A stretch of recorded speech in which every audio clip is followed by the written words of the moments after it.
Hey folks, Jonathan here. Figured I'd show you a few cars that we picked up here recently. This is one I actually picked up in the middle of the night that I hadn't unloaded yet. This is a Mercedes compressor. Pretty expensive car. Single car accident. These things don't seem to do good on wet roads, and it was wet. And a single car wreck, of course, and the actually took out the I think it was the phone box and the internet box, and the box was I guess it was a junction. It had some 6 rechargeable batteries in it. Looked like about like truck batteries, and it hit it and scattered them everywhere. But I'd say this one here is totaled for sure. But it happens. Too fast in the rain. Show you another. Alright, Jeep Liberty. Another single car wreck. You see that was a tree, I believe, that was up the side. One of the drivers picked this one up. And another one of them situations that driving too fast. And you can see it didn't only roll, but it actually slid.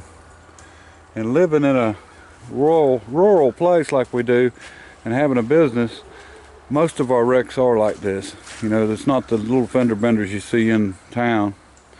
So we get a lot of cars beat to pieces. I mean, you can see that one's totaled too for sure. And got it pretty bad. And then we have the 2015 brand new Toyota Tundra, which as you can see, there's nothing left of. This one's been burnt, and don't think they'll be fixing that one at all. It's about as crispy as you can get one.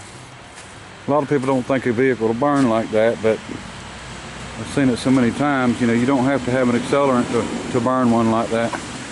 Everything on a car is flammable, including the paint. So that's what you end up with. Alright, show you another. Alright, we got a 97 Ford F-150. And it's another in the rain hydroplane deal where they actually got sideways hydroplaned, and they actually hydroplaned into a another Ford truck. So that was the other one was a little newer model, but that's what happens when two Fords collide. And the other one was probably just as bad as this one. And another rainy, nasty night.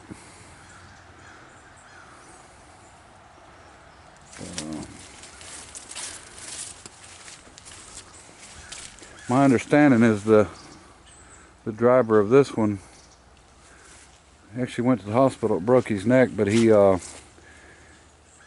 I guess he didn't like what the doctors had to say, so he walked out of the hospital. So he's still walking, so never know. Alright, here's one. Now this one looks kind of weird here, but this was one that I donated to the fire department, and it wasn't my local fire department, it was another fire department.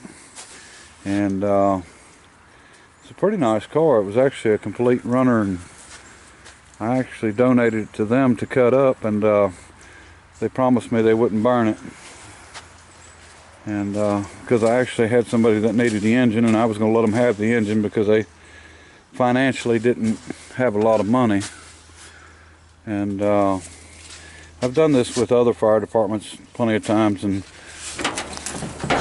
you can see the engine.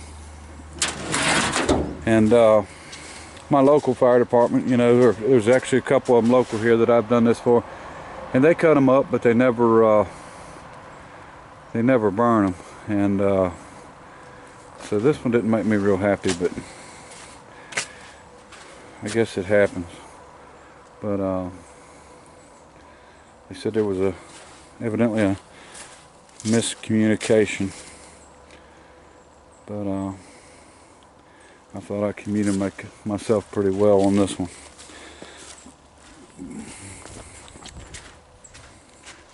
But that's the way it goes. And then we get the abandoned cars. Like that one was abandoned at a Kangaroo gas station, and sit there about 2 weeks before they finally called us to get it. The Saab, that was abandoned in a alongside the road, and it was actually in a bad place because where it was at, it was close to an intersection, and when people was pulling out of the intersection, they couldn't see because of the car. So Highway Patrol had us tow it. Hadn't heard anything on it, and some people evidently don't want their cars. But anyway, that's it for now, and I'll update you every once in a while on what we got in here. People, I guess, like to look at it, the carnage, I guess.